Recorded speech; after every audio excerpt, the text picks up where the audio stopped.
Hoje nós estamos aqui essa manhã para o lançamento do meu livro, A Igreja Enfeitiçada, uma análise do poder das narrativas em Judas e Bolsonaro.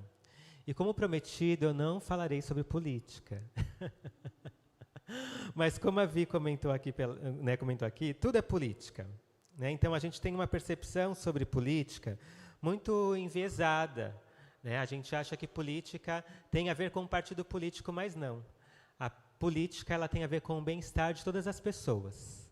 A pessoa que se envolve na política, ela tem esse desejo, que todas as pessoas tenham onde morar, o que comer, o que vestir, um emprego, uma vida digna, enquanto outras pessoas, infelizmente, querem tudo isso só para elas. Elas acham que só elas têm o direito. Então, quando a gente fala de política, principalmente dentro da igreja, a gente está olhando para esse outro lado, para que todas as pessoas tenham dignidade, para que todas as pessoas tenham uma vida confortável, uma vida abençoada, né? Porque isso que é a bênção, né? É a paz, a alegria e a prosperidade. Quando um judeu fala assim, shalom, é isso que ele quer dizer, né? Que a bênção, a paz e a prosperidade de Deus esteja com você. Isso é política. Né? Então, antes da gente ler os versículos, eu quero comentar um pouquinho sobre a história do livro, porque ele está envolto na história da CCZL. Em 2016, nós tivemos aqui, né, quando eu era coordenador na verdade, quando eu não era nem professor da Escola Bíblica para Adolescentes, a Simone, que era a coordenadora junto com a Vanessa, me convidaram para fazer uma escola bíblica de férias, e aí o tema foi, né, os livros de Harry Potter, ou os filmes de Harry Potter.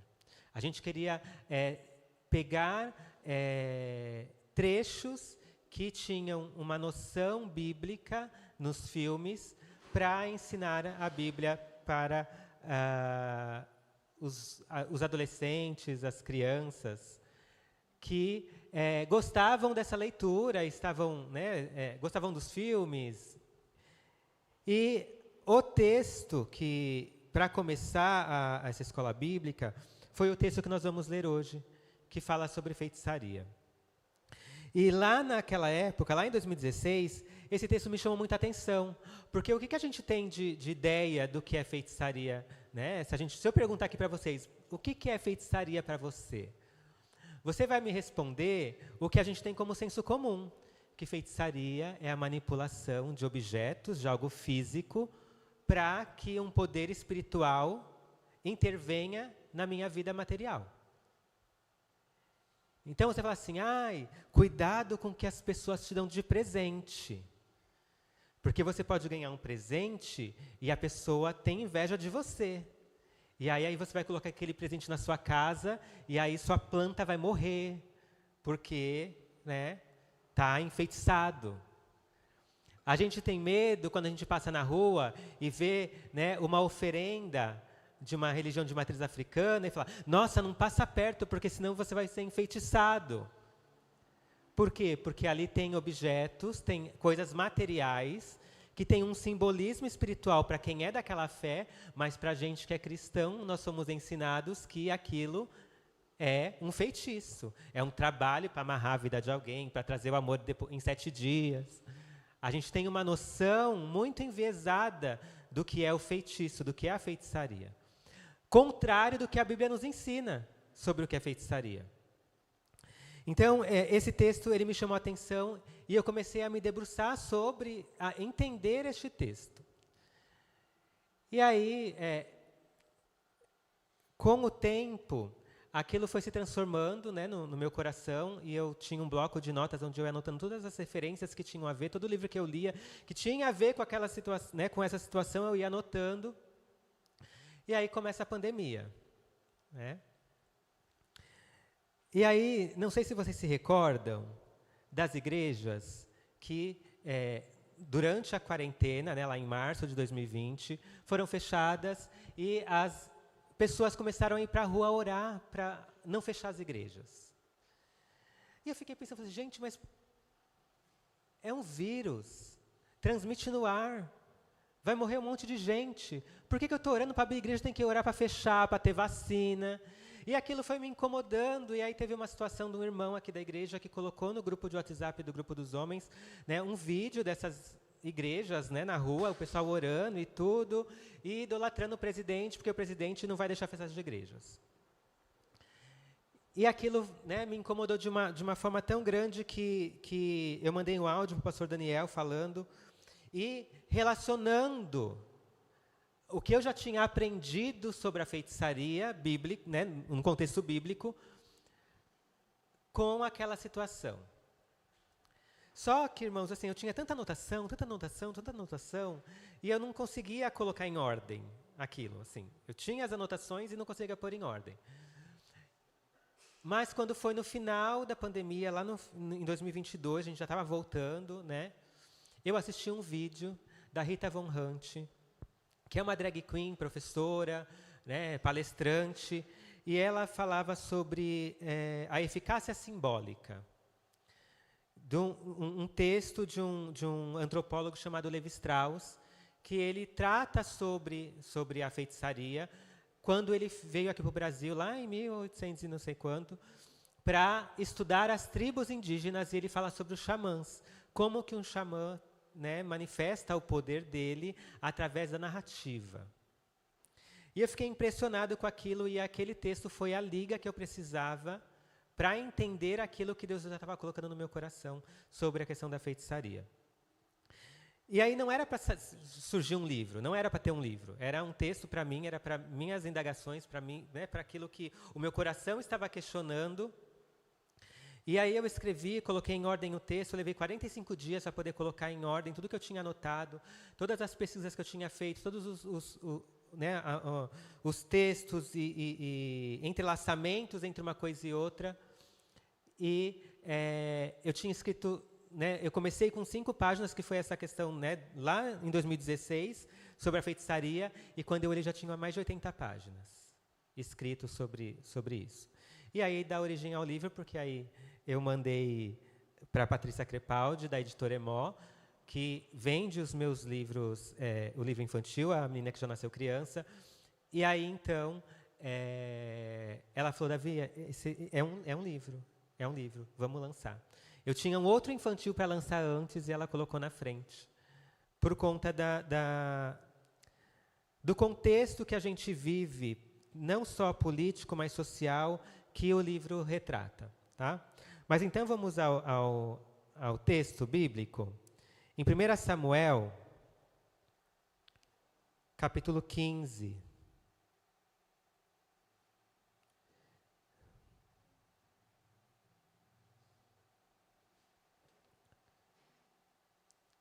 Para contextualizar, Israel, desde que ele chegou em Canaã, eles viviam em muitas guerras.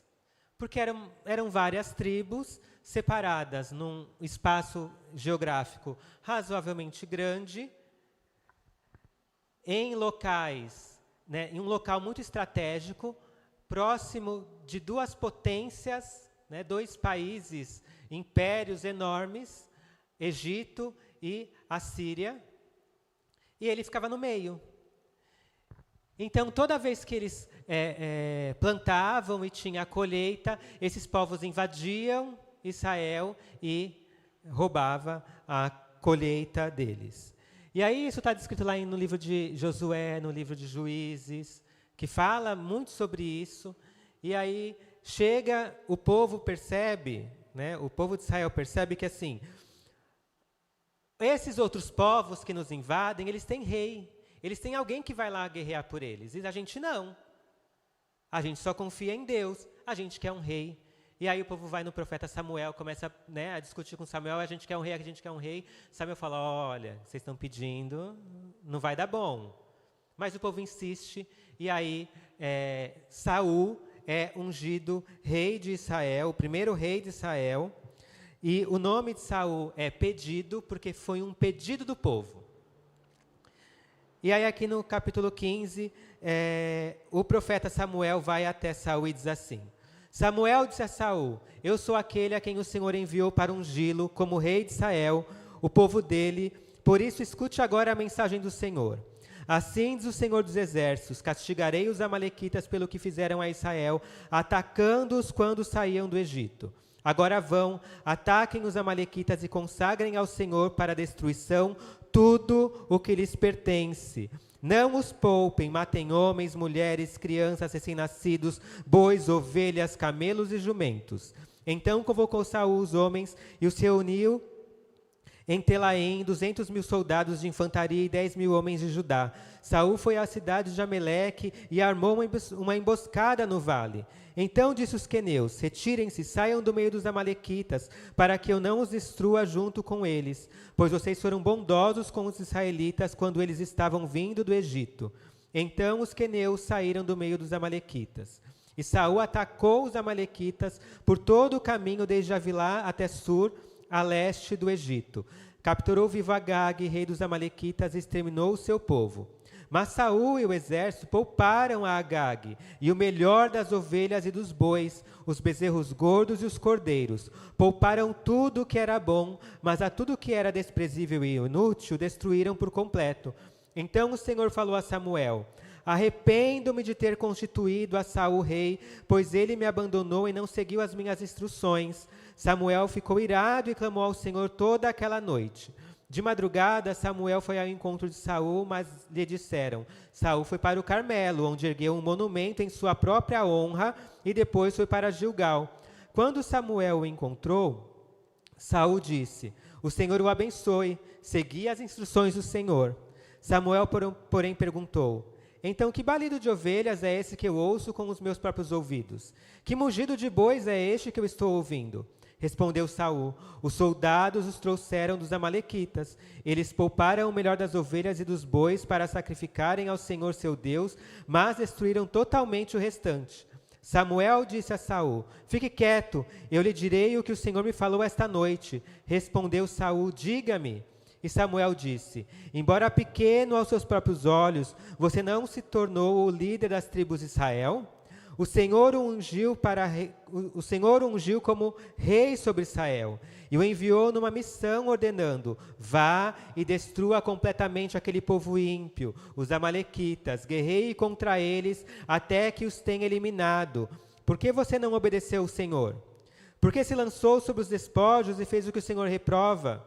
Disse Saul: mas eu obedeci ao Senhor, cumpri a missão que o Senhor me designou. Trouxe Agag, o rei dos amalequitas, mas exterminei os amalequitas. Os soldados tomaram ovelhas e bois do despojo, o melhor do que estava consagrado a Deus para a destruição, a fim de que os sacrificarem ao Senhor seu Deus em Gilgal.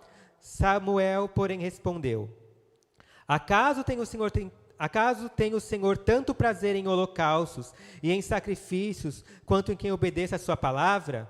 A obediência é melhor do que o sacrifício, e a submissão é melhor do que a gordura de carneiros, pois a rebeldia é como o pecado da feitiçaria, e a arrogância como o mal da idolatria.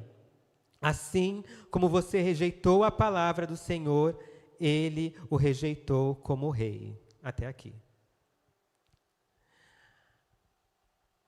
Uma história um pouco confusa, né?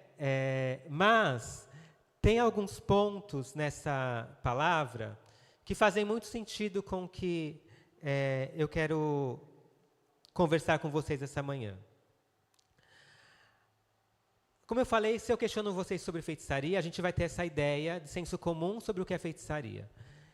Porém, o profeta Samuel, ele traz uma outra visão sobre o que é feitiçaria. Ele traz um contexto mais profundo, para além da manipulação de objeto. Ele fala sobre a manipulação, a deturpação da palavra e da vontade de Deus. Então isso é muito sério, porque enquanto a gente fica tão preocupado, né, com o presente que a gente vai ganhar daquela pessoa que é nossa amiga, mas é de religião de matriz africana ou de qualquer outra religião, preocupado com a oferenda que a gente vê na encruzilhada ou no caminho que a gente faz para o nosso trabalho, para a nossa casa, a gente deixa de se preocupar com o que realmente é feitiçaria no contexto bíblico. E aí, eu quero chamar atenção para algumas questões. A única diferença que a nossa oferta em dinheiro tem para a oferta que é feita por uma pessoa de religião de matriz africana é que o nosso é um papel e o deles é uma galinha, pipoca, uma bebida. Porque a simbologia é a mesma. Eu estou fazendo uma oferta para o Deus que eu acredito. Em Israel, nessa época, a oferta também era oferta de cereal, também era um boi morto, também era uma pombinha morta. Quando Jesus foi batizado, o que ofereceram para batizar Jesus? 2 pombinhos. Então, a gente só inverteu e demonizou o que é do outro. Enquanto agora os evangélicos dão dinheiro, então o dinheiro é abençoado, a oferta de um animal, de um cereal, de uma fruta, ou seja lá o que for, virou algo do demônio. E, biblicamente, como a gente acabou de ler, Samuel ele relaciona a feitiçaria a uma outra situação. Ele não relaciona a um objeto, ele não relaciona a uma oferenda, ele não relaciona a uma oração que é feita. Ele relaciona a rebeldia.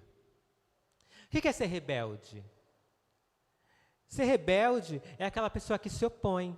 Ser rebelde é aquela pessoa que você fala, faz assim, ela vai fazer ao contrário. Quando a gente fala assim, esse filho é rebelde, por quê? Porque ele não obedece o pai e a mãe. Mas essa criança é muito rebelde, por quê? Porque ela te peita. Você dá uma ordem, ela fala assim, não vou fazer, não concordo. E foi o que Saul fez. Saul recebeu uma ordem de Deus. Vá até aquele povo, os amalequitas, e extermine tudo. Todos os homens, mulheres, crianças, desde o que está mamando no peito, até o mais idoso, e acabem com todos os animais. Não é para trazer nada, é para acabar com tudo, é para exterminar. E Saul vai, o que ele faz?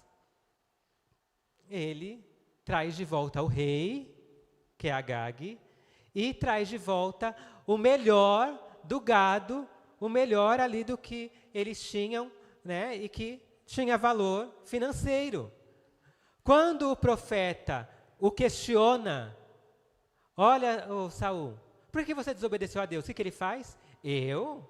Claro que não, eu obedeci a missão. Está aqui, a gente acabou de ler. Eu obedeci a missão, Deus mandou e eu fiz. E aí quando o profeta fala assim, olha, você não obedeceu, porque Deus mandou destruir e você trouxe de volta. Ele insiste e fala assim, mas o povo, os soldados, eles pegaram ali o que é melhor e eu não quis ir contra o povo, porque você sabe, Samuel, que quem me escolheu para ser rei em Israel foi esse povo. Então eu não posso ir contra eles. Então, já que eles, vamos levar o que é de melhor. Então, de tudo isso que era para ser destruído, a gente pega o que é de melhor e a gente vai e oferta para Deus. A gente faz sacrifícios, a gente vai estar agradando a Deus. E aí o profeta vai e fala essa palavra. Você acha que Deus prefere um sacrifício? Você acha que Deus prefere uma oferta mais do que a obediência? A gente hoje acredita que sim. Porque a gente acha que se a gente vem na igreja, se a gente dá uma oferta, a gente entrega o carro, entrega uma casa, se a gente faz um jejum de 50 dias, se você deixa de comer chocolate, deixa de beber Coca-Cola, isso vai agradar a Deus mais do que você obedecer a Deus. Isso é uma deturpação da palavra de Deus. Eu estou transformando a verdade de Deus numa mentira. E foi o que Saul fez.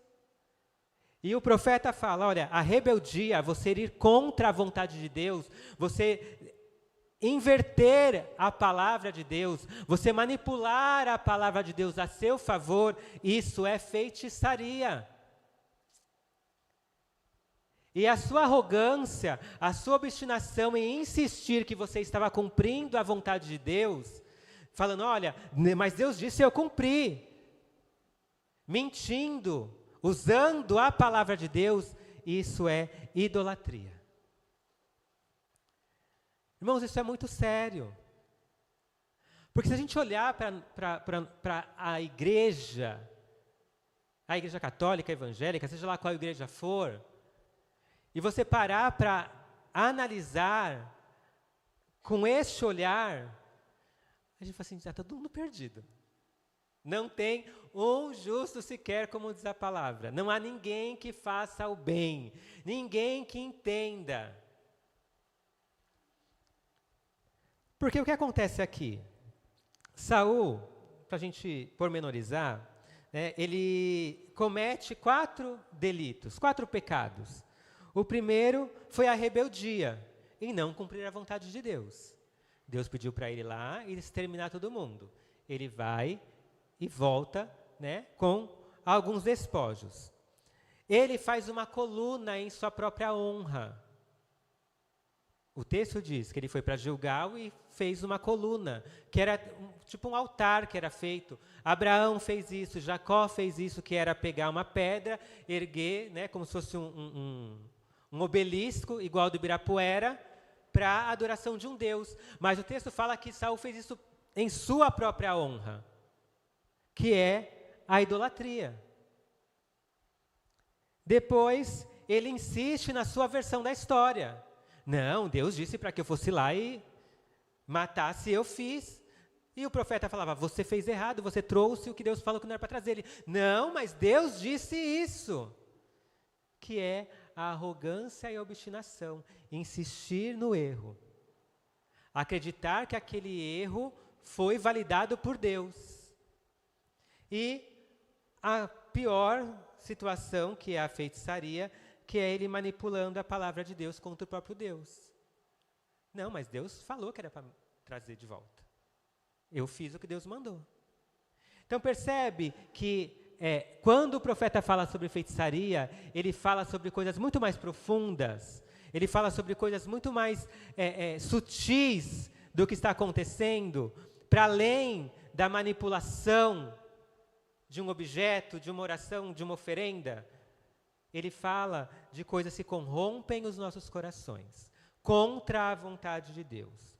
E essa manipulação da palavra de Deus, ela está na Bíblia desde Gênesis. Já está contida em Gênesis. Lá em Gênesis 3, quando Eva é tentada, o que a serpente fala para Eva? A serpente, ela pergunta para Eva, olha, não foi assim que Deus disse? Não comam de nenhuma das árvores do jardim? O que a serpente está fazendo? Ela está pegando uma verdade, porque Deus tinha falado para Adão e Eva, olha, de todas as árvores do jardim vocês podem comer, menos da árvore que está no meio do jardim. O que a serpente faz?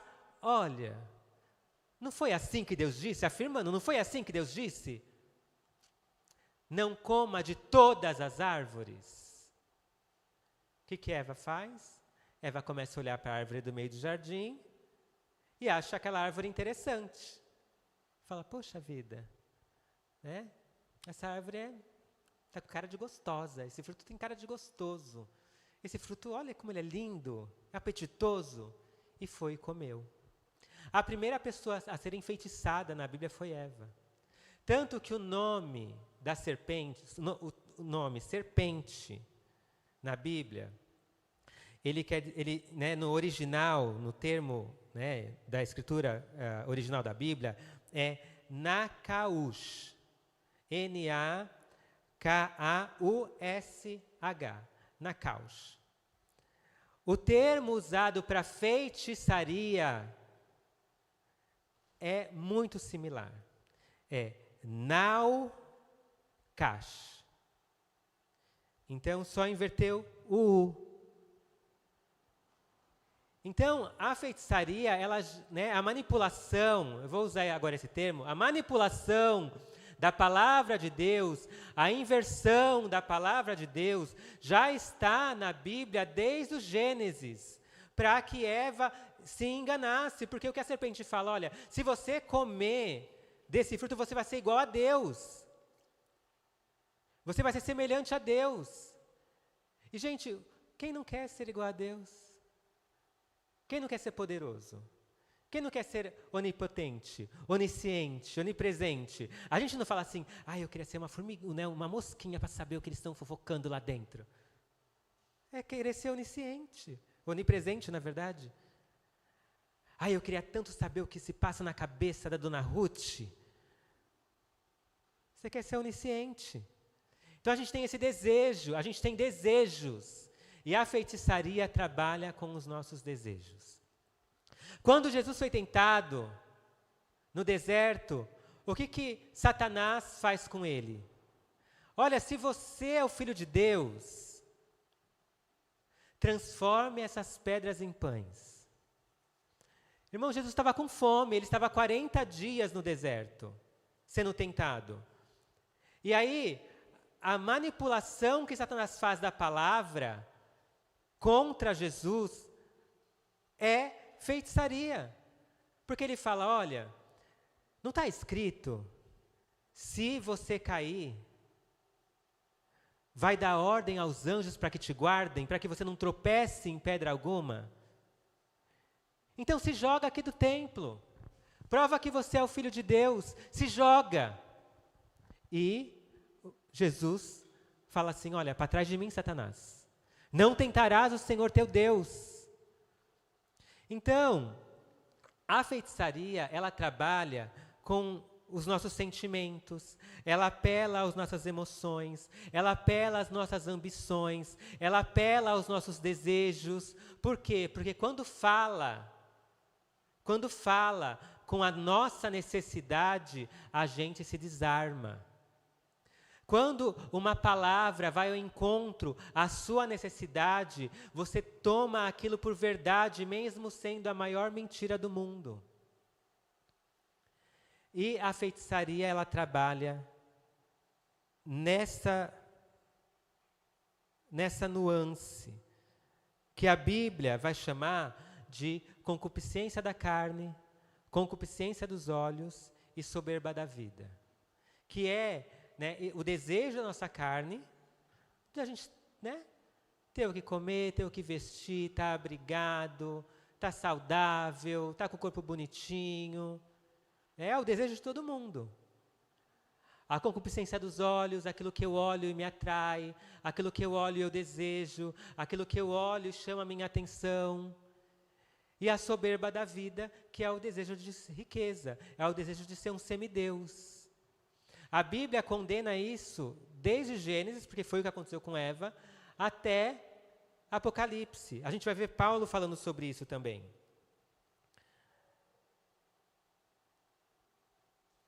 E aí a diferença básica entre um profeta, que é uma pessoa usada por Deus, e um feiticeiro, é que o profeta, ele vai fortalecer a palavra de Deus. Ele vai trazer a verdade de Deus à tona. Ele vai denunciar as injustiças que vão contra a palavra de Deus. E o feiticeiro é aquele que vai manipular a palavra de Deus ao favor dos poderes deste mundo. A favor de satisfazer, na verdade, a vontade dos homens e a favor dos poderes, seja ele político, seja ele financeiro, que é o exemplo que a gente tem na Bíblia de Balaão. A gente, lá em Deuteronômio tem a história de Balaão, que era um profeta de Deus, e que um rei chama ele e fala assim, olha Balaão, vai lá amaldiçoar aquele povo, que era Israel, que estava acampado ali num vale. E aí o profeta vai orar e Deus fala assim, olha, você não vai com esses homens, você vai abençoar, porque esse povo é meu. O rei manda uma comitiva com vários tesouros para o profeta e fala assim, olha, vai lá amaldiçoar esse povo para mim. E o profeta volta e vai orar para Deus. Mesmo já recebendo a ordem de Deus para não fazer aquilo, ele volta a orar, olha Deus, eles estão aí com umas ofertas, com muito dinheiro, muito tesouro.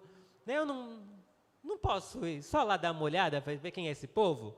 E o profeta vai, e no caminho que acontece, o coração dele se corrompe por conta das riquezas, e a mula de Balaão fala, olha, você não está vendo o anjo de Deus aqui na frente? E o texto ele vai trazer essa visão da feitiçaria que corrompe o coração, porque corrompeu o coração do profeta. Porque ele sabia que aquele povo era um povo abençoado e ele insistiu em ir com aquele povo para amaldiçoar Israel. Embora no final ele não consegue. Também tem em 1 Reis 22, Zedequias, que era um profeta também, que para agradar a um rei, ele fala que aquele rei vai para a guerra e vai destruir os inimigos desse rei. O que acontece? Um outro profeta aparece, Micaías, e fala, olha, ele está errado. Esse profeta está mentindo, um espírito enganador passou por mim, entrou nele e está falando na boca dele. E aí esse profeta Micaías apanha, é preso, e aí quando o rei vai para a guerra, o que acontece? O rei morre assassinado.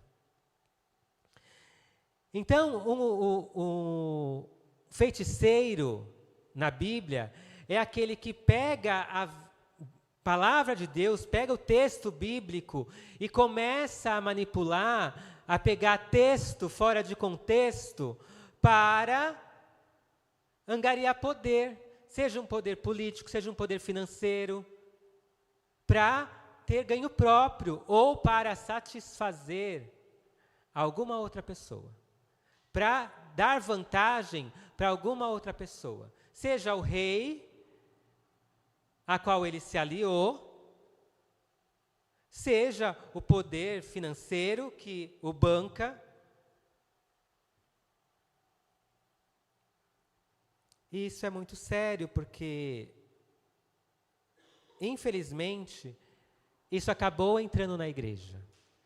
E é o que tem a ver com Judas.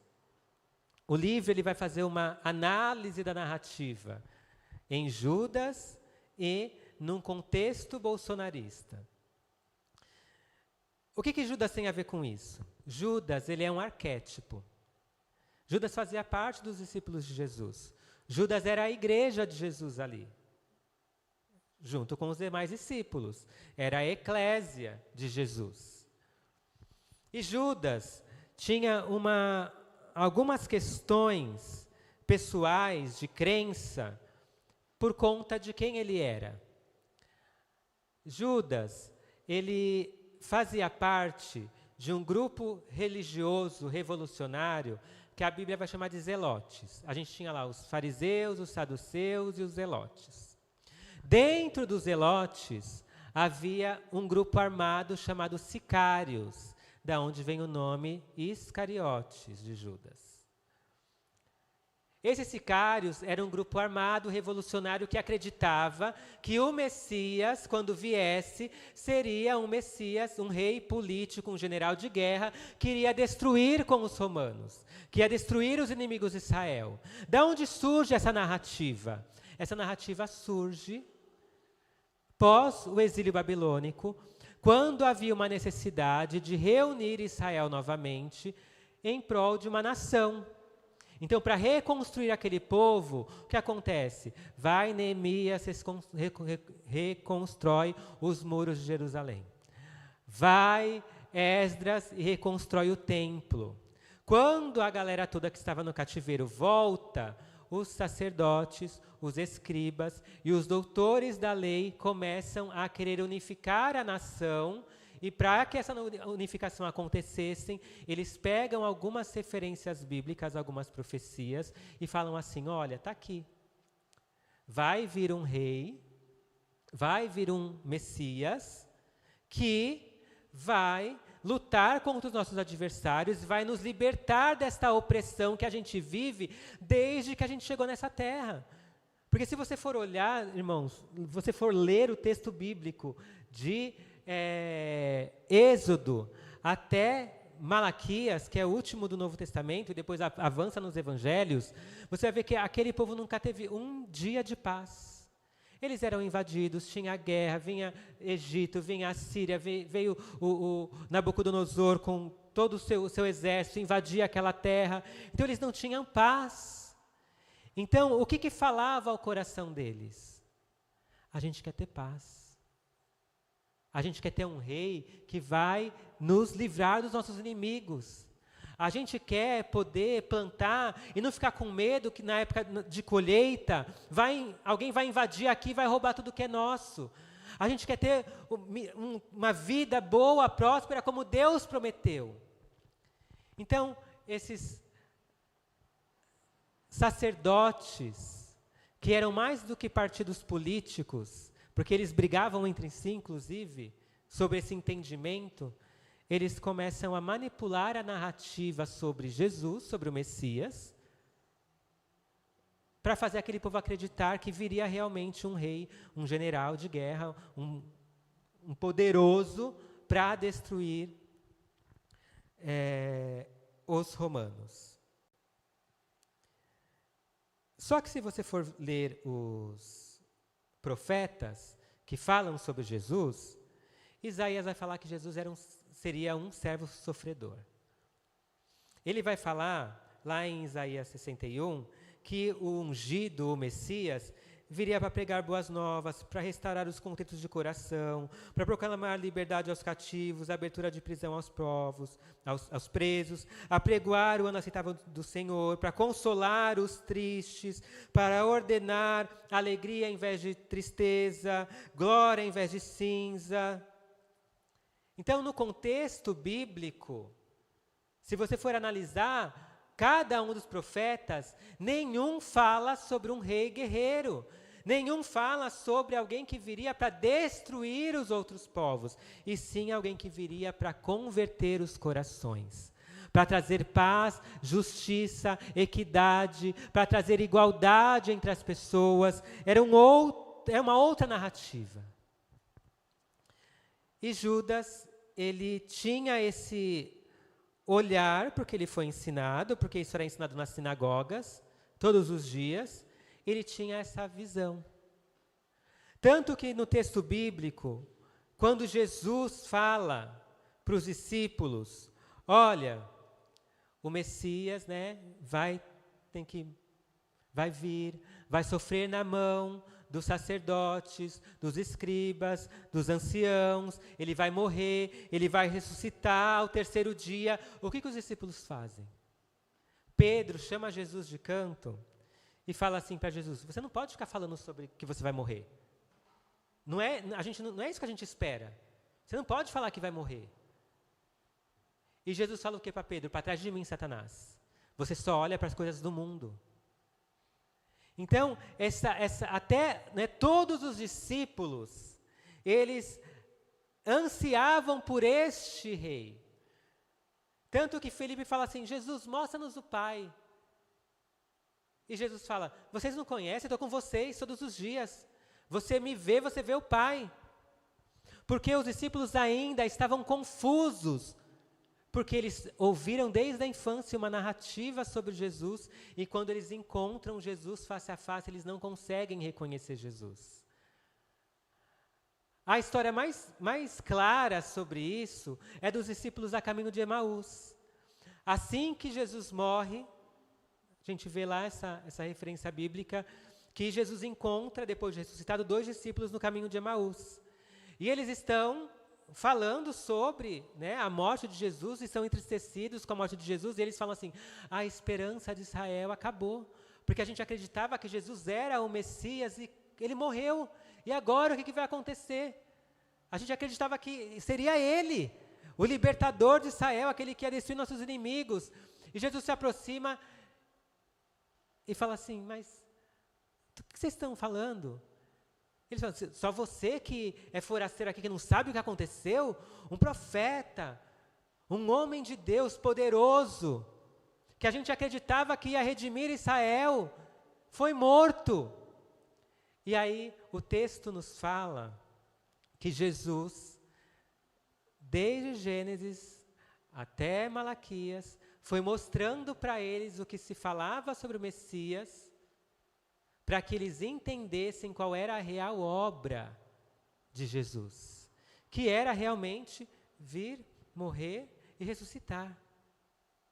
para que todos nós fôssemos justificados como nós cantamos aqui.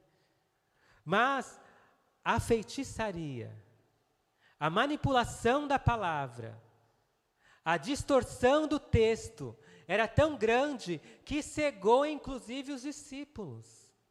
Imagina aquele povo que não tinha conhecimento das Escrituras, porque só quem tinha acesso era quem ia estudar na sinagoga. Então era fácil, ou ficou fácil, para os sacerdotes manipular as Escrituras, já que nem todo mundo tinha acesso. As pessoas não liam, as pessoas não tinham, não tinha escola como hoje, para que as pessoas estudassem e depois pegassem o texto e lessem. Era um texto que ficava dentro da sinagoga. Poucas pessoas tinham acesso. Então, quando a gente fala sobre política e fala assim, olha, pessoas ignorantes são mais fáceis de serem manipuladas, por isso que o governo sucateia a escola pública, é justamente para isso, para que ele consiga manipular uma narrativa para enganar as pessoas.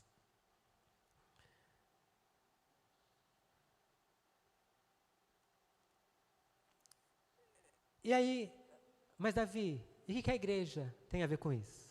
Por que a igreja é uma igreja enfeitiçada?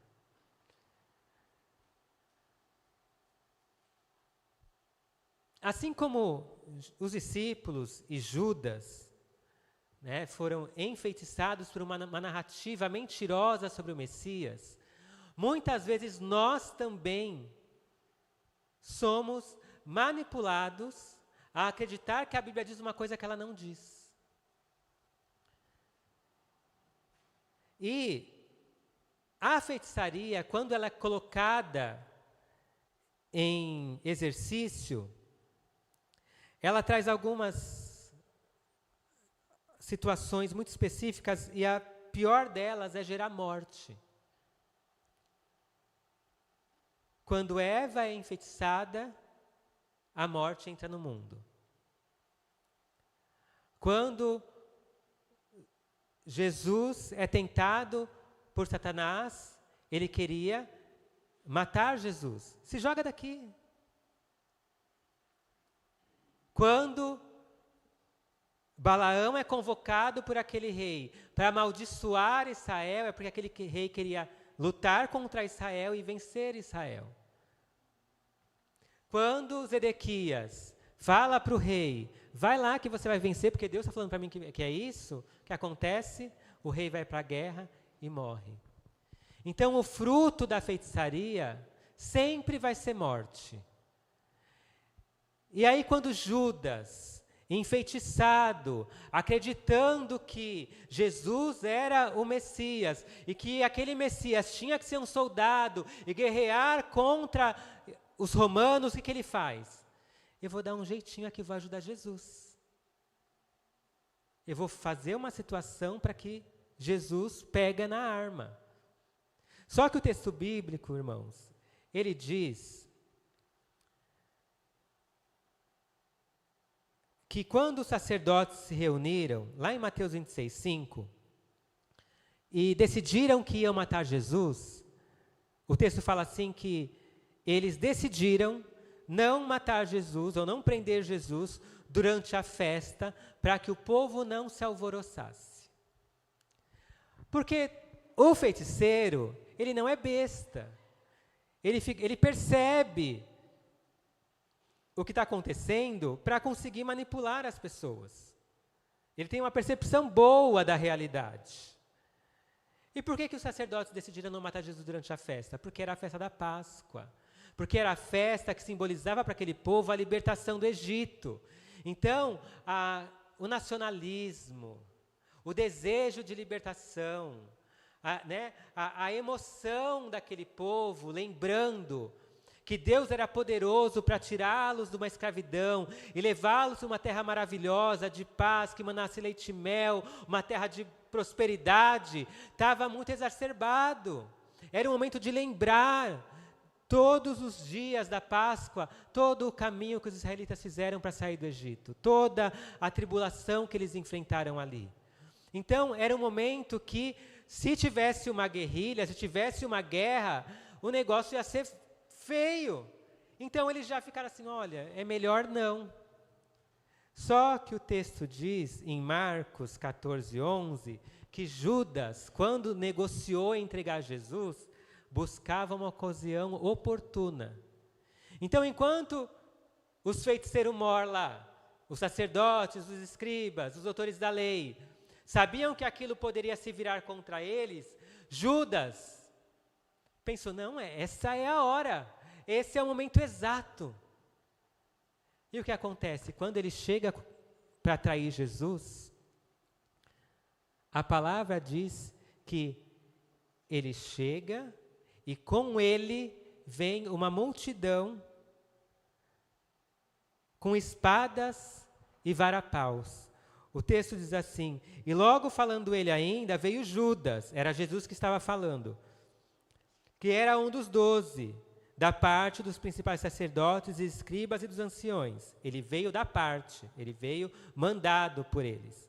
E com ele Judas, uma grande multidão com espadas e varapaus. Então, Judas era ali só um marionete dos verdadeiros feiticeiros, que eram os sacerdotes, que manipularam uma narrativa para que Judas entregasse Jesus. E aí, qual que é a consequência? A consequência foi a morte de Jesus e o suicídio de Judas. Porque quando Judas percebe a besteira que ele fez, a única solução que eu acho que ele encontrou para aplacar o remorso, a culpa, foi se suicidar. Então, a feitiçaria tem esse poder de gerar morte. Mas, quando um profeta se alia aos poderes deste mundo, ele também se transforma num feiticeiro. Por quê? Porque o reino de Deus não é deste mundo. O reino de Deus é um reino de justiça, de equidade, de igualdade e de prosperidade. Só que o reino deste mundo é um reino da meritocracia. É o reino que fala assim, olha, se você não frequentar o culto todos os dias da semana, Deus não te ama. Se você não ofertar o seu carro, a sua casa, Deus não vai te abençoar. Se você não se vestir dessa forma, se você não agir dessa maneira, se você não cumprir aquilo que eu falo que você tem que cumprir como profeta, você não vai ser abençoado. Porque eu transformo a palavra de Deus numa mentira. Paulo ele vai falar assim, olha, falam para vocês, não coma isso, não mexe com isso, não se veste dessa forma. Só que isso não tem poder nenhum contra a satisfação da carne. Então, quando um profeta se torna um feiticeiro, ele vai querer manipular seu corpo, ele vai querer manipular sua mente, ele vai querer manipular sua vida, ele vai querer que você faça apenas aquilo que ele acha que você deve fazer. Só que Deus é um Deus de liberdade. A palavra diz que onde o Espírito Santo está, há liberdade. Quem convence do pecado, da justiça e do juízo é o Espírito Santo. Não é a roupa que você veste, não é o lugar que você vai, não é a comida que você come que vai te salvar, é Jesus que te salvou. Só que o feiticeiro, ele coloca condições para a sua salvação.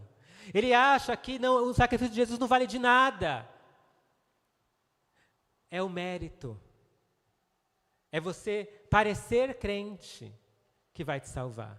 É você se vestir como crente que vai te salvar. É você falar como crente que vai te dar salvação, não o sacrifício de Jesus.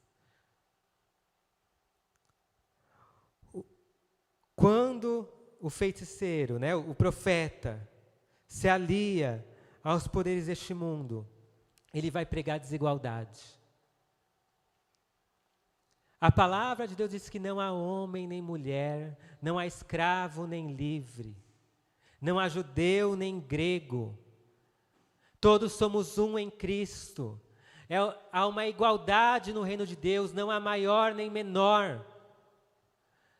Só que esse profeta que se tornou um feiticeiro, ele vai falar, olha, eu sou o servo de Deus, eu sou o anjo da igreja. Ninguém pode se levantar contra o ungido.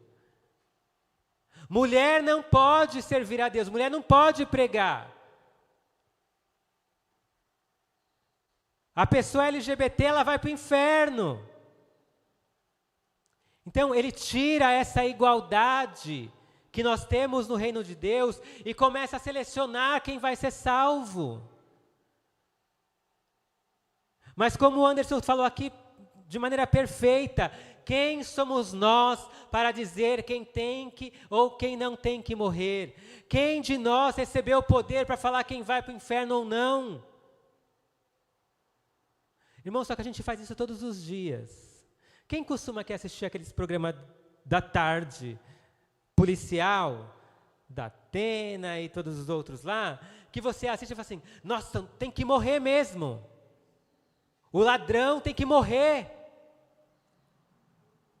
Por quê? Porque manipulam a palavra de Deus. Deus diz assim, olha, a palavra diz assim, que Deus não tem prazer na morte de ninguém. Deus quer que todos sejam salvos. Então quando você fala assim, olha, bandido bom é bandido morto,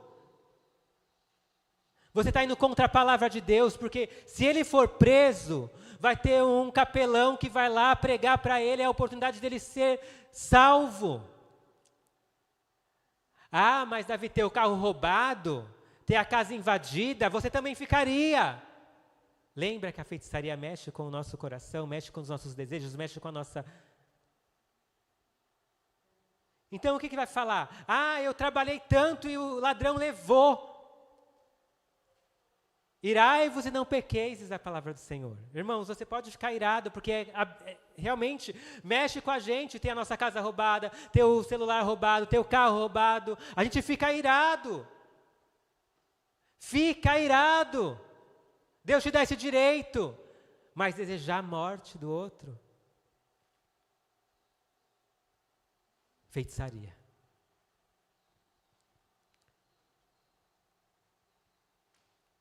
O reino de Deus é um reino de prosperidade. Mas a feitiçaria vai falar de acumulação. Eu tenho que ter, eu tenho que trabalhar para ter mais, eu tenho que ter muito, porque ser rico hoje é a salvação. Ser rico é sinônimo de salvação. A igreja, quando ela entrou nesse viés da teologia da prosperidade, ela se perdeu. Porque agora quem é pobre não tem fé. Quem é pobre é amaldiçoado por Deus. Quem mora na rua, ao invés de ser alvo da nossa misericórdia, do nosso amor, da nossa atenção, eu falo, tem que acabar com os moradores de rua, não dá nem andar mais no centro da cidade. Você vai andar na rua direita, você tem medo. Você vai andar na República, você tem medo. No viaduto do chá, é um desespero. Por quê? Porque está cheio de morador de rua. Tem que acabar com todos eles. Só que Jesus fala assim, olha, quando eu estive com fome, vocês me vestiram. Quando eu estive com fome, vocês me deram de comer. E aí, nessa passagem, as pessoas respondem, mas quando nós estivemos com fome, quando nós estivemos nu? E Jesus fala, quando vocês fizeram aos pequeninos. Só que hoje a igreja se preocupa muito mais com a prosperidade, com o carro do ano, com a casa maravilhosa, com você ter sucesso. E a gente esqueceu dos pequeninos de Jesus. Porque nós somos enfeitiçados pelo amor ao dinheiro, que a Bíblia fala que é a raiz de todos os males. E a igreja está enfeitiçada quando ela perde a sua função profética e manipula a palavra contra os pobres e oprimidos. Irmãos, a função da igreja, a função do profeta é falar contra os poderes deste mundo.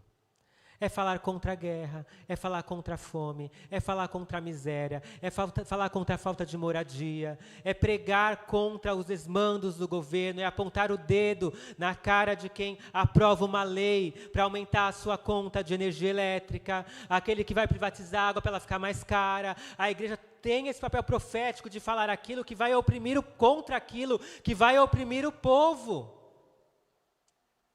Só que a igreja, quando se alia ao poder político, se torna feiticeira porque ela valida isso.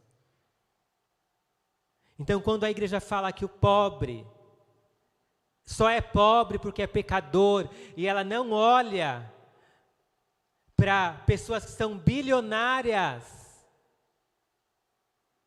ela é uma igreja feiticeira. Quando uma igreja acha normal um pastor ter um jatinho, ter uma mansão no prédio mais famoso, mais caro dos Estados Unidos,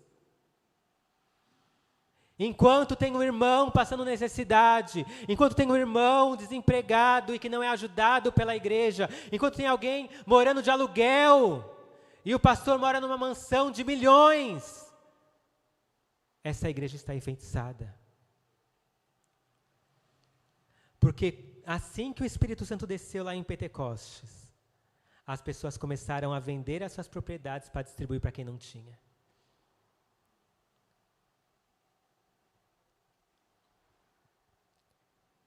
Então, a feitiçaria está, infelizmente, no meio da igreja. Porque a gente esqueceu de olhar para aquilo que é a essência da palavra. E começamos a olhar para aquilo que este mundo estipula como sendo sucesso, riqueza, prosperidade, e a gente se perdeu. E para a gente terminar, a igreja está enfeitiçada quando ela estabelece um Messias para além daquele que é o verdadeiro Messias. E aí eu não vou entrar nos detalhes, porque daí eu falaria sobre política, eu prometi que eu não ia falar sobre política. Mas quando a igreja elege alguém como o Messias dessa igreja, nós só seremos salvos se aquela pessoa se tornar presidente. Nós só seremos salvos se esta pessoa for o nosso líder. O nosso Messias já veio. O nosso Jesus já morreu e já ressuscitou. A nossa esperança tem que estar em Deus, não nos poderes deste mundo. Então, quando a igreja fecha os olhos para aquilo que foi a obra de Jesus que já está consumada e tenta com que essa obra seja feita pela vontade humana, pelo esforço da carne, ela é uma igreja feiticeira. Então, que você saia daqui essa manhã com uma outra percepção sobre a feitiçaria. Paulo, ele vai falar em 2 Coríntios que as armas da nossa milícia não são carnais, mas são poderosas em Deus, para a destruição de altivez de pensamentos, nós e sofismas. Ele está falando sobre manipulação discursiva. Ele está falando sobre pegar a verdade de Deus e transformar, deixá-la parecida com a palavra de Deus, mas que faz a gente pecar. E ele fala assim: então leve cativo todo o pensamento à obediência de Cristo. Então, irmãos, esse livro, ele traz esse olhar para o que realmente a Bíblia fala sobre Messias, que ela fala sobre a obra de Jesus, como Judas se perdeu e como a igreja evangélica se perdeu também. Na busca de um poder político, de um poder humano, que gerou mais de 700 mil mortes. Então, esse texto, ele é para todas as pessoas que foram expulsas de suas igrejas por não apoiar um poder político.